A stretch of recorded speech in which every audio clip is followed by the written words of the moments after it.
I have fought with the British for years. We must shed our blood for Swaraj or we may not value it when we get it. This was what Bal Gangadhar Tilak, in the politest of words, wished to convey to Mohandas Karamchand Gandhi, who was riding high on the lofty ideals of passive resistance as suggested by Gopal Krishna Gokhale. This is Animesh Pandey from TFIPost, and I shall explore the relationship between Tilak and Gandhi, their differing perspectives on non-violence and resistance, and how Tilak had probably foreseen the futility of Gandhi's way of achieving freedom.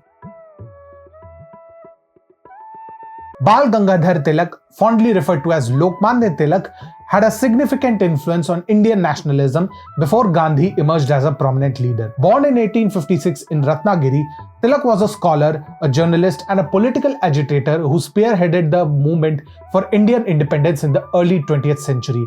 His belief in the necessity of self-rule, that is Swaraj, by any means necessary, including armed struggle, stood in stark contrast to Gandhi's later philosophy of non-violence as the primary means of achieving independence. No wonder Tilak was labelled as the father of Indian unrest by the British imperialists. Tilak, known for his eloquent writings and stirring speeches, was instrumental in mobilizing the masses and instilling a sense of pride in Indian culture and heritage. His call for the celebration of Ganesh Chaturthi and Shivaji Jayanti as public festivals aimed at fostering a spirit of unity and resistance against British rule. Tilak's formidable presence in the Indian nationalist movement was further amplified by his association with two other prominent leaders, Lala Lajpat Rai and Bipin Chandra Pal. Together, they formed the triumvirate well known as Lal Bal Pal. Interestingly, they had one more thing in common: their reservations about Gandhi's Gandhian resistance and doubted its effectiveness. They perceived his commitment to non-violence as potentially compromising the struggle for freedom. The skepticism towards Gandhi stemmed partly from Tilak's belief that armed resistance was essential to secure Indian independence swiftly and effectively. He argued that shedding blood for Swaraj or self-rule would ensure that its value would be appreciated and cherished by future generations.